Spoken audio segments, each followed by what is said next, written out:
Our topic today, the intestine.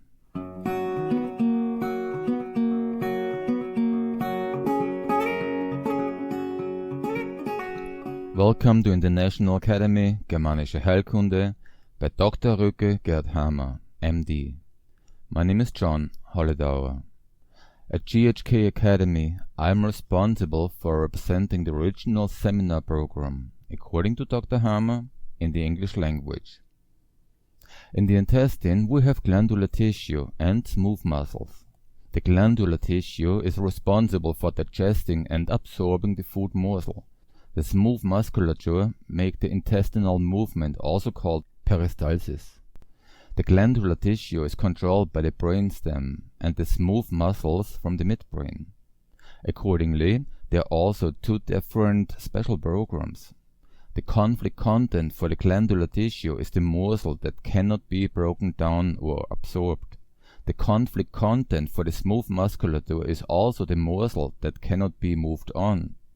With both special programs, the biological sense lies in the active phase and they work purposefully together to get rid of the cause, for example, the stuck morsel in the intestine. The intestinal villi increase a bit around the stuck morsel and produce more digestive juices to clear the stuck morsel. The smooth musculature makes more peristalsis in front of the stuck morsel to loosen the morsel. Ingeniously set up by Mother Nature, isn't it? What we need to understand is Mother Nature associates. That stuck morsel can also be the anger with the mother-in-law or someone else. After all, that exact cause, that is, the conflict, must be found.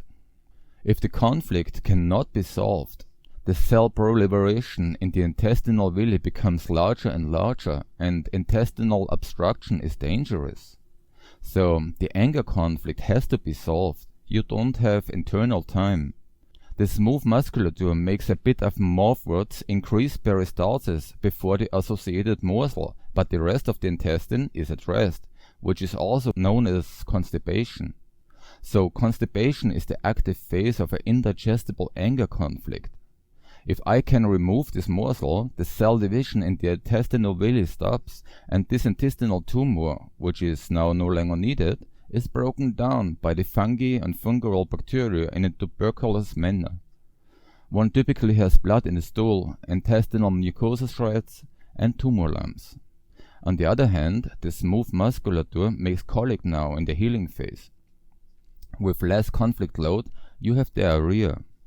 So, diarrhea is the healing phase of an anger conflict.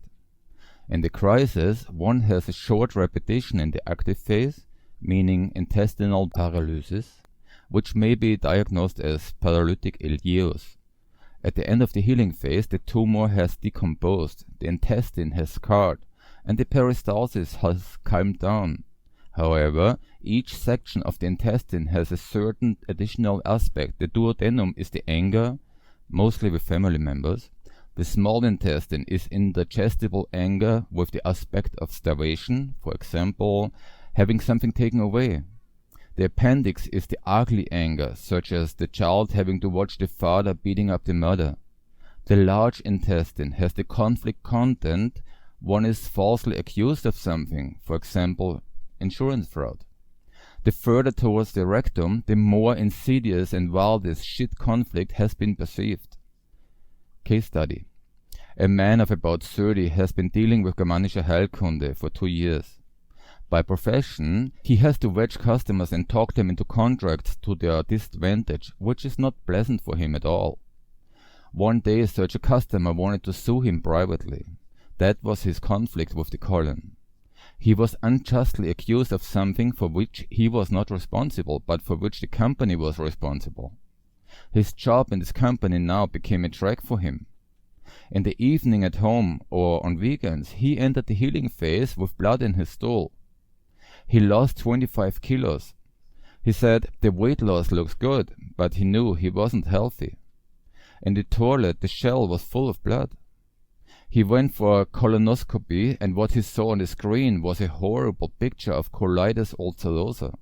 He knew his conflict and decided still at the time of this colonoscopy to quit. Said, done, he quit. and the colitis disappeared. He also regained his lost 25 kilos, and he is perfectly healthy again. The remarkable thing about this case, in terms of conventional medicine, he only went for the diagnosis but rejected everything else. He knew his conflict and proceeded causally. Practicing Germanische Heilkunde often means that you have to change your life. That's what he did. He quit. Between him and his health stood neither doctor nor medicine. As is well known, only the body can heal itself. This case study should encourage you to continue studying Germanische Heilkunde. Knowing how your body works is more valuable than any material wealth.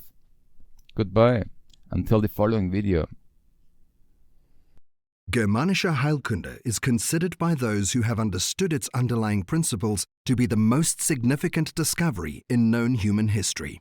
While conventional medicine is based on more than 5,000 hypotheses, Germanische Heilkunde can be proven at any time to be the only medicine that is scientifically verifiable.